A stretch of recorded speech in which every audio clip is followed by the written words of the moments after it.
Hello and welcome everyone. My name is Matt Logan. I'm an Android developer at American Express, and I live in Denver, so I work remotely for Amex because we don't have an office here. So this is a local conference for me, which is pretty cool. So thanks everyone for coming out to Denver, especially if you had to travel to get here. And thanks for coming to my talk, especially if you already know what activities are, which is probably all of you. So my talk today is called Activities, Intents, Tasks, and the Backstack. So these are things that we all work with, probably on a daily basis, but might have varying levels of understanding of how they work and how they fit together. And what I found in preparing this talk is all of these things are basically related through the concept of tasks. So a lot of this talk is going to be about tasks, just a spoiler. So let's get started. Here's a totally bare bones activity. You'll notice probably off the bat, this is in Kotlin. You should still be able to understand everything, plus it fits better on slides. So we've just implemented this onCreate method, and we're setting a layout as the view. That's basically all you need to have like a really simple app.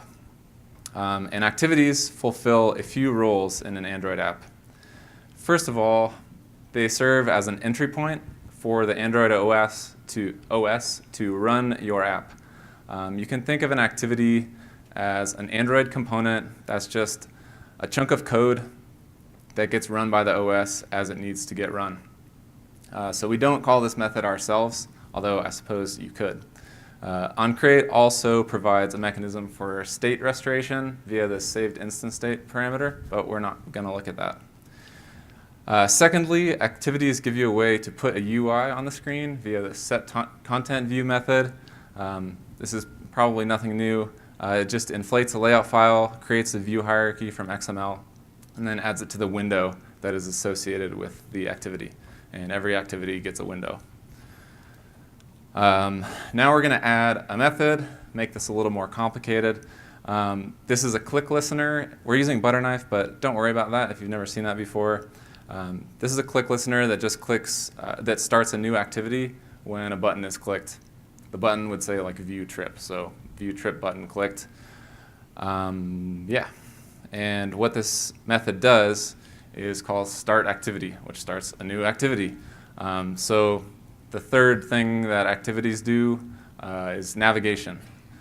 So there are probably a few other things, but those are my big three. So activities, to recap, are an entry point to your app, a UI building block, and navigation, or they provide navigation. So how do activities handle navigation? And the answer, we saw this a little bit in the previous slide, but the answer is with intents. So here's that method from before, same thing. We're going to take a look at the intent piece, specifically the constructor. So this is one of a few constructors available in the intent class.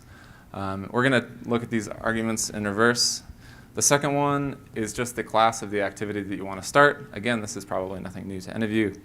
The first one is a little more interesting. This is the package context where that activity lives. So it's not just any context. It's the context where that second parameter activity lives. And this is why we have to declare activities in our Android manifest, so the Android OS can find the activity that you pass in as the second parameter. So it's like where and what. And if it's not in the manifest, then you get the activity not found exception, which you've probably all seen before, unless you're perfect. So now we've navigated from the home activity to the trip activity. This is a travel app if you haven't gotten that yet. We have another click listener. This is the exact same pattern. This one fires when a button is clicked that says open camera. So you guessed it. We have another intent here. But this time, we haven't implemented a camera activity in our own app. So we're going to create an intent with the action that we want to be fulfilled. Normally, so this code is a little bit incomplete. Normally, you'd have to check to see if that intent can be resolved, meaning that an activity exists that can fulfill that action. But I just took that out to keep things concise. So let's look at this constructor. This one only has one parameter, really straightforward. It's just an action. It's a string. And this action basically tells the Android OS what you're trying to do, and then the OS gets to decide what activity to start, what activity can fulfill that action. And if there are multiple options, this is when you see intent chooser, which you're probably familiar with if you're an Android user. So quick recap of intents. They provide navigation within your app and navigation between apps, which we saw with the camera activity. And you can also do other stuff like pass data, but we're not going to go into that today. So we've covered navigation forward in your app, like starting new activities. But what if we want to go backwards? So this is where we need to start looking at tasks. And tasks are cool. So here's what we have so far illustrated. We start at a home activity. We navigate to trip details activity. Then we open the camera activity from the camera app. So blue is our app, red is the camera app. And these are all in the same task right now. We can rearrange this a little bit. This looks like a stack of plates, or if you're like me, a stack of pancakes. And when the user presses the back button, we pop the top activity off the top of the stack. So this is why it's called the back stack, because when you press back, it pops off the stack, back stack. Very creative. So every task, every task is associated with a backstack of UI history. It's a property of tasks. So here's a higher level view of how this task is built that we've created so far. So it's important to see each APK on a device is just a collection of Android components with code that gets executed by the Android OS when it needs to be, which is what I said about activities. So the only real distinction then between like these, this sea of Android components is that each component is still running in the app's process. So for the most part, each APK has one app process. So when you have a task that includes activities from multiple APKs, you're actually switching processes too. And what's cool is that this is completely opaque from the user perspective, and most people don't know what a process is anyway. So when they navigate to the camera app, they still think they're in the travel app, and for the most part, they really are. You're just like stealing an activity from the camera app. But you are using the threads and memory and resources, all the things that are specific to processes, you're using those from the camera app. So before we dive into tasks a little more, we're just going to do a quick recap. Tasks are a collection of activities. They are associated with a backstack of UI history.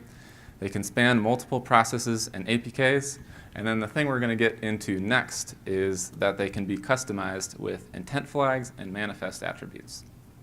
So here's where we might start getting into stuff that might be new if you've been developing on Android for a long time. Everything prior is probably pretty much assumed. So let's go back to that open camera method from our trip activity. We're going to add a launch mode intent flag that most of you are probably already familiar with, flag activity new task. It's an int that gets passed as an argument to the add flags method on the intent object. And this one in particular is used a lot. So what this flag activity new task does is it starts the activity in a new task. And if that activity is already running in an existing task, the Android OS will reuse that existing task unless that flag is paired with flag activity multiple task. So you can pair flags, and we're going to get into that in just a minute. So here's our illustration of what we have so far. We start at our home activity in what I'm calling task A. We navigate to our trip details activity, and then we want to start the camera activity in a new task. So we add the intent flag, flag new task, and then now we have two tasks. Arranging these vertically, now we have two backstacks. And the user is looking at task B, which only has one activity now. So when they press back, the camera activity gets popped off of task B's backstack, and the task is done since there aren't any more activities in it. So here's a quick aside about pairing intent flags. So the add flags method takes an int argument, and intent flags are ints. So the add flags method doesn't take several arguments like a collection of ints or whatever. It's just one int. So we need some way to combine them. And the tricky thing is that we also have to retain information about what these flags were before we combine them so that the Android OS can figure out what flags you're adding and not just some like random int that it doesn't understand. So we could use like addition or multiplication, but those would not be very good for retaining that original information. So here's where things get a little bit tricky. The way that Android does this, or tells us to do it, is with the bitwise OR operator.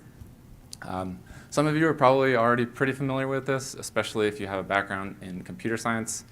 It's just one of those tricky coding things that you learn for programming interviews or when you're learning about tasks. So in the intent class, flag activity new task and flag activity multiple task are defined as hexadecimal ints. It doesn't really matter that they're hex, it probably just makes it shorter. And we're interested in the result of combining these with the bitwise OR operation. So first, we need to convert these hex numbers to binary. I'm not going to show you that conversion, but you can Google it. And then the way that you combine these, you just go down the line, look at each digit of the two binary numbers in order. And if the first number or the second number is 1, the result is also 1. Otherwise, the result is a 0. So the result of the first column, we have a 0 and a 0, so the result is 0. And then we skip to the fourth column here where the red arrow is. We have a 1 and a 0, so the result is 1. And then in the next column, we have a 0 and a 1, so the result is also 1. And then the rest is all zeros. So the result is this big, long binary number. And then we convert that back to decimal just to see like what it looks like. So the result is 402 million, and so forth. So now we can go back to our open camera method. This is what it looks like with the combined intent flags, the result of which, again, is just an int. So now that we know what the result int is, please don't ever do this, but you could just pass in a number. Again, yeah, don't ever do this. #perf matters. Let's check out a couple more launch mode intent flags. So flag activity single top is sort of common, but less common than new task. Basically says that the activity won't be launched or shouldn't be launched if it's already at the top of the stack or the task. And instead, the intent that you create will be delivered to the existing activity via the onNewIntent callback. So here's how that looks. We have our home activity, navigate to the trip details activity, and then we create a new intent for the trip details activity, but it's already at the top of the stack. So we just deliver that intent via this callback. And what that might look like implemented in code. Again, sorry if this is Kotlin and you've never seen Kotlin before, but it should still be pretty understandable.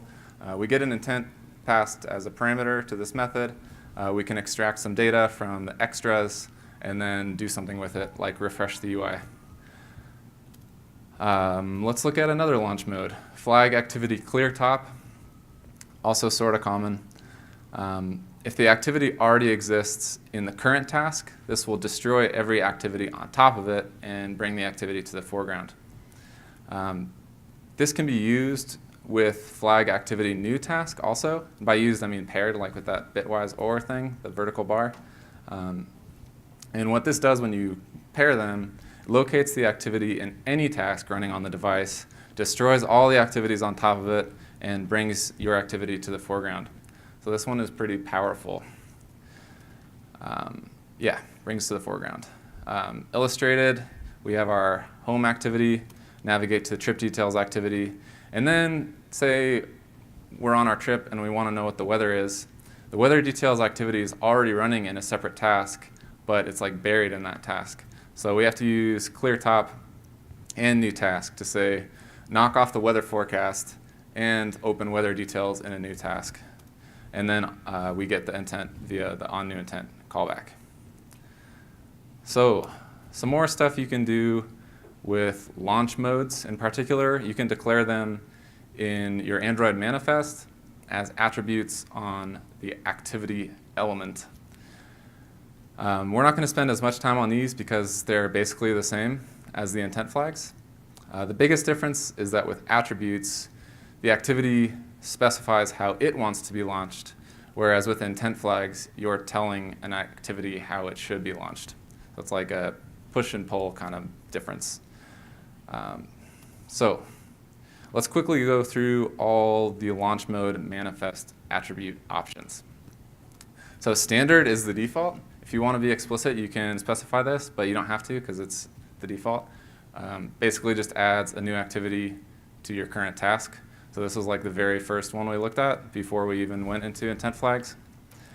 Single top is the same as the intent flag. Single top basically says the activity won't be launched if it's already at the top.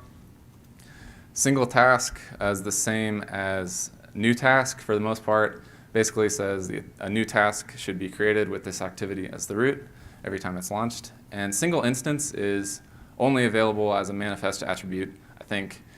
Basically says the same thing as single task, but also that no other activities can be launched in that task. And I think browser apps typically work this way. So usually there's only going to be one activity in a browser app's task. And I think that this is generally applicable, that these can be overridden with intent flags, but I'm assuming there are probably exceptions. The next thing we're going to look at is really weird and not super common. So I'm just curious, out of all you here, who has used task affinities before? Okay, so like 4 people out of like 45, so less than 10%. Yeah, but it's there nonetheless, so we're going to look at it. So the definition officially is a spontaneous or natural liking or sympathy for someone or something. In the context, of Android, it's defined as an indication of which task an activity prefers to belong to. So like the activities have like a natural liking for tasks, which is really vague, but we're going to look at how it works. It's useful in just a few unique situations. It's probably not super applicable for everyone's apps. One of these situations is with flag activity new task. If a task already exists with the affinity of the new activity, the activity will be launched into that task instead of a new task. So it'll like borrow an existing task if that task has an activity with the same affinity. I'm going to illustrate this because that was probably really confusing. So we have our home activity. We navigate to our trip details activity in a new task, and we give it a task affinity called trip task, although in reality this would probably have like a really long prefix of like your package name or something like that. And then subsequently, the weather app is on the weather home screen, and then it wants to launch the weather details activity into the same task as the trip details activity. So we use new task, and the weather details activity would have the affinity of trip task, and it just gets added to that task, even though they're from different apps. And this is a little weird because 2 apps from different developers would have to have the same defined affinity string, which seems like pretty rare. There are probably some use cases, maybe for developers like Uber that have like Uber Rider and Uber Driver and Uber Eats and all this stuff. But don't quote me on that. I don't work for Uber. It's just a guess. Task affinity is also relevant with this attribute allow task reparenting. Again, we're kind of digging deep here. I bet most people have not used this before. Task reparenting basically dictates the activity can be reassigned task needed or reparented, given a new parent activity, which is what that says. So here's how that looks. We're on our home activity in our travel app. We navigate to the trip details activity. Then we navigate to the weather details activity with reparenting equal true. And then when we open the weather app, the weather home wants to start the weather details activity, but it's already running in a separate task. So it can just borrow it. Basically just says, give me that back, it's mine. And it changes the parent, so it's reparenting. So now we have 2 tasks with 2 activities each. One more strange use case for task affinities. You could have 2 apps in one APK. And by apps, I really mean, but from the user perspective, it might seem like 2 apps. So you can use affinities to separate the activities in your APK into 2 tasks. Again, probably pretty rare. Never heard of any apps doing this, but it's there if you want it. Here's how it would look in the Android manifest. The default affinity is just your app's package name. And you could specify some other affinity for some group of activities in your app. And those would always go in a separate task. Some more stuff we can do with tasks. So the default behavior for clearing the backstack is that after some amount of time, the Android OS will clear all the activities from a task except for the root. And in the Android docs, it says some amount of time, such as 30 minutes, which is kind of funny, but I assume that it just means that it depends on maybe like the device manufacturer or the OS version, things like that that can be customized by OEMs and customized by version. The rationale for this is that the user has likely abandoned that task. So if you think of a task as like an operation that a user wants to complete, like booking travel or something, if they leave the task and then come back to it, they're probably done and they just want to look at the root activity. Of course, though, this can be modified, so we're going to look at it. There are 3 attributes that can be added to the activity element in the Android manifest that can modify how the backstack is cleared. The first is called always retain task state. It's just a Boolean, true, false. Prevents clearing of activities from the task at any point. So even if you come back to your travel booking task a week later and you haven't restarted your phone, you can pick right back up where you left off. The next one is called clear task on launch. Basically does the opposite. Removes all the activities except for the root when the user returns to the task, no matter how much time has passed. And the final one is called finish on task launch. This is basically the same as clear on task launch, but it only applies to a single activity, which really makes more sense anyway, because all of these are attributes on the activity element. So yeah, only operates on a single activity.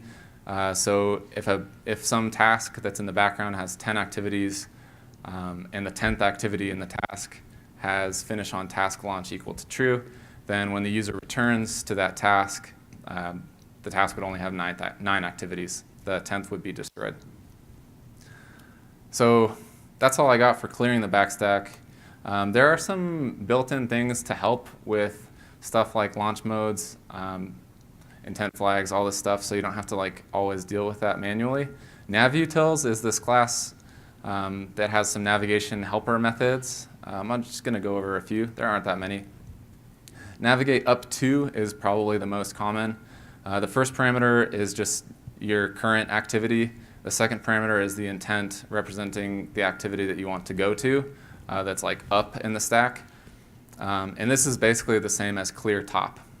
If you remember, clear top basically destroys all the activities in the task that are above the activity that we're trying to go to.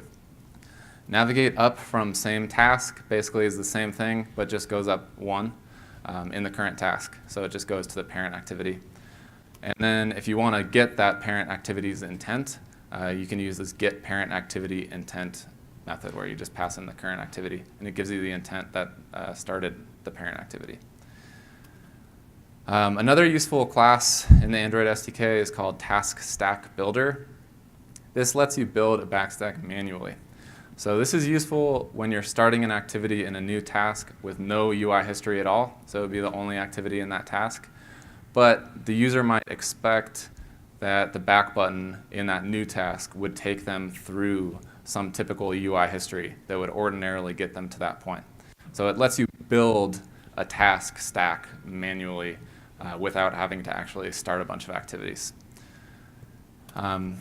So with tasks, the back button only is supposed to go back in your current task. And you could override this by overriding on back pressed and like starting a new activity or something, but you really shouldn't do that. That's kind of an anti-pattern. So how do we switch tasks then? The answer you probably already know is the recents view, recents system UI, which is like when you press the bottom right button on your Android phone or double tap the home button, depending on your device. Basically just shows you all of the tasks on the device with some exceptions. Like in Android Lollipop, they added this special behavior for documents. Basically was added for things like Google Docs, where you might have multiple instances of the same activity in recents. If you have 10 documents, it's all the same activity. It seems like you should still just be able to get that document behavior with like the normal task flags, but they do behave a little bit differently. And I'm not going to get into that too much, but that's all in the Android documentation. And if you're making a document app, you should probably look at that. So how does all of this work? I considered doing kind of a deep dive into the Android source, but then I got scared away. So I'm not doing that. Also, I think they would kind of distract from the message of this talk, which is really just how to use tasks. So I'm just going to go over briefly how this works internally without looking at any code. So intents are handled internally in the Android OS by the Activity Manager service. So Activity Manager service is one of several system services. I think there are something like 80, although a Googler here could probably correct me. The Activity Manager service is responsible for orchestrating all the activities, basically all the activities on the device, including the tasks that they're part of and their respective backstacks.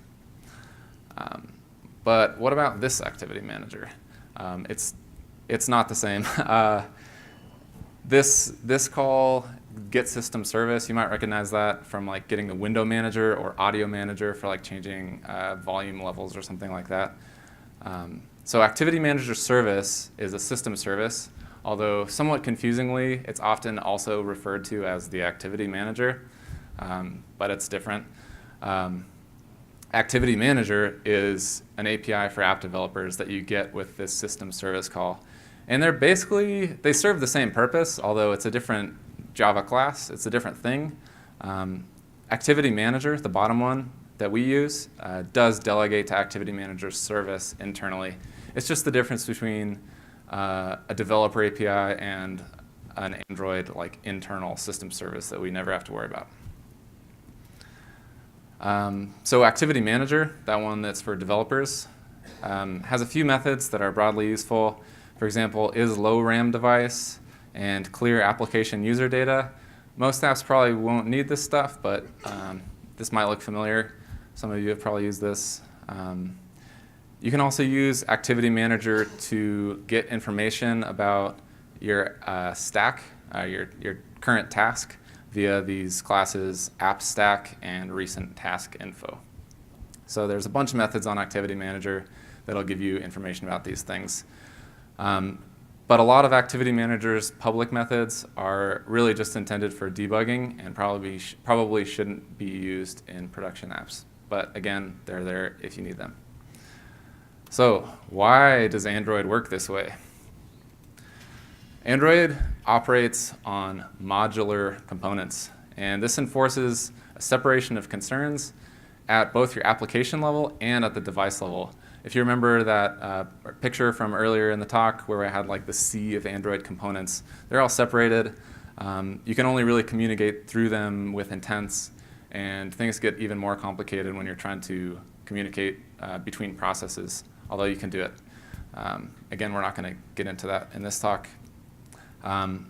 Another big bonus of how Android works is that navigation is handled by the operating system and not your app. And this allows for this really cool navigation model involving activities in separate APKs and separate processes. But what if we want to handle navigation without involving the Android OS? So this is kind of why I think fragments were invented. So for big apps, you wouldn't have to declare like 500 activities in your manifest. Instead, you could have one activity for something like a sign-up flow, and then each screen in that flow could be a fragment. But don't quote me on that. Everyone's got a different opinion on fragments. Fragment manager and fragment transaction loosely take the place of activity manager service and intents. It's not really one-to-one, obviously. They work pretty differently. But a lot of things with fragments do work similarly to activities. Lifecycle methods of fragment are very similar to the lifecycle methods of activity. This can be a plus or a minus depending on how you look at it. It's complicated. The fragment backstack is pretty similar to the task backstack, except it's more customizable because you actually have access to it, whereas with the task backstack, you really only have access via the intent flags. Fragments also have stuff like built-in state restoration and support for animated transitions, which is really nice. But you don't have to use fragments, and you could just put everything in activities if you want to. Again, that's kind of a subject for another day. I think fragments have their place. I'm not like super anti-fragment for what it's worth. So if you don't want to use fragments, you can avoid some of the complexity and error-prone nature of fragments. Yeah, again, I'm not staunchly anti-fragment, but I think we all have seen like really cryptic crashes from weird fragment states, fragment transactions, things like that, happening out of order or unpredictably. So you can do this all yourself if you want to, but you have to do it all manually. You can add and remove views to and from a root view group. So in activities, each have their own window, but if you want to do all this stuff all in one activity, there's just one window, and you're just like, there's a root view like a container, and you're just swapping views. Which makes sense, but it's tricky because you have to maintain a lot of things yourself. Navigation stack, for one, is kind of tricky. It would be super hard to implement stuff like, clear top or single top, or like combining, having some concept of tasks. It doesn't even really make sense. So again, pros and cons. I think maybe we don't have to have an activity for every screen. That can be your takeaway. And that's basically the end of my talk. I want to give a shout out to each of these because they were really helpful in putting this together.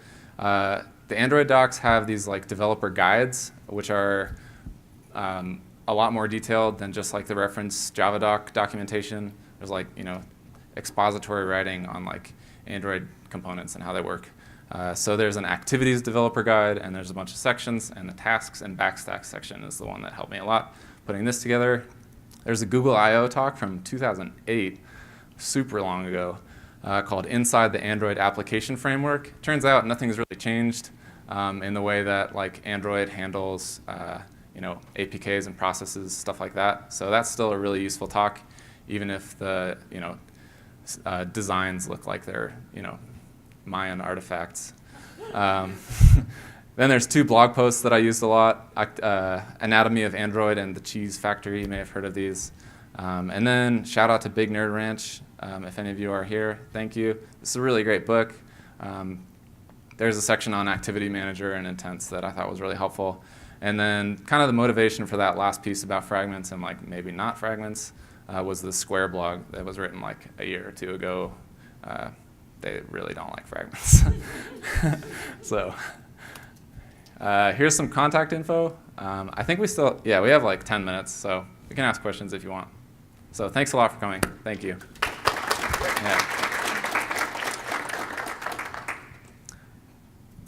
I think there was a microphone. Yeah. Got it.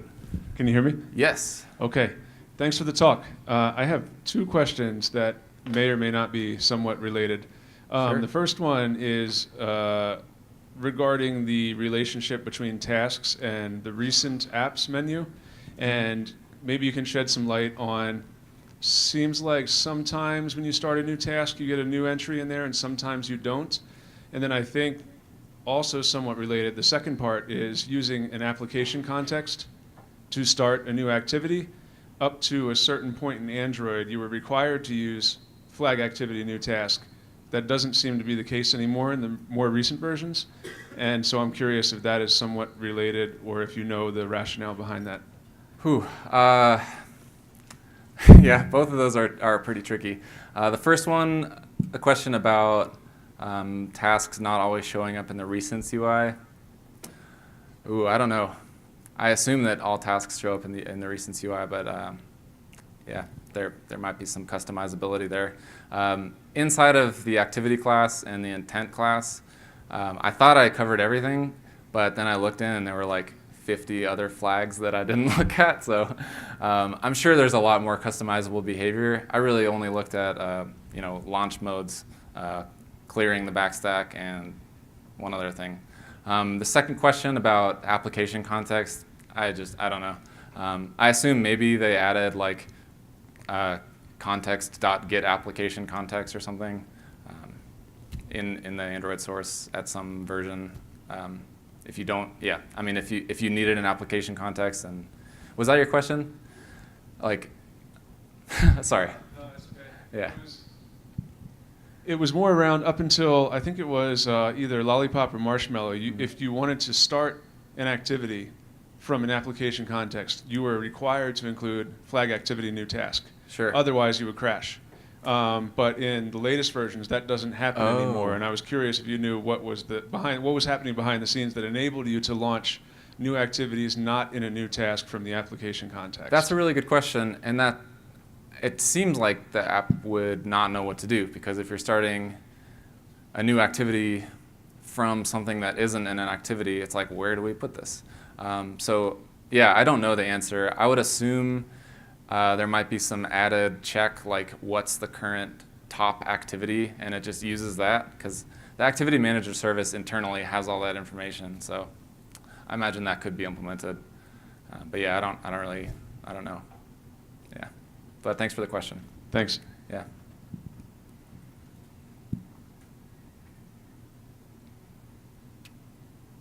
Is that it? One more.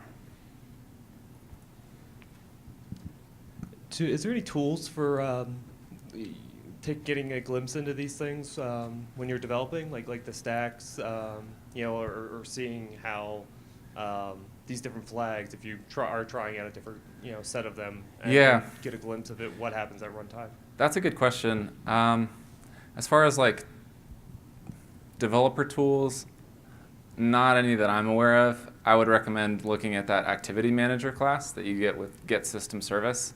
I think that's going to have a lot of information about tasks that are running. Although I do know, I think Lollipop or some recent Android API, they restricted the information that you can get about tasks that are not part of your own app. I think that was added as like a security concern. So yeah, as far as like on-device security tools, or sorry, on-device debugging tools about tasks, yeah, I'm not sure. Thank you.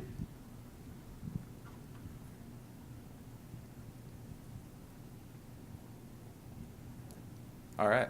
Thanks, Matt. Yeah.